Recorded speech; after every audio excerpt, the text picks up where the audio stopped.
Okay, we want to show you a little piece of equipment here called a pack rat. I'm going to prevail on my friend Mike Sipes here to be a little demo stuff. See if I'm smart enough to operate. Let's drop that tool gate. Look at this box. Press the button. Let her out. You've got room for a gob of stuff. Lots of dividers. Got dividers.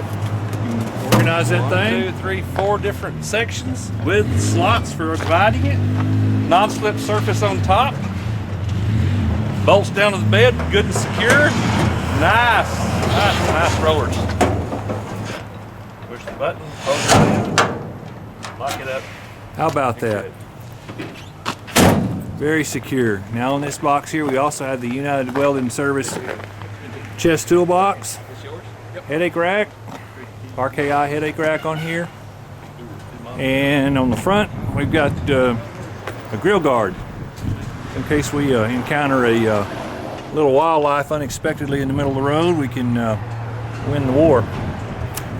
So here we go. Accessorize your truck and make things right. Guys, give us a wave. See ya.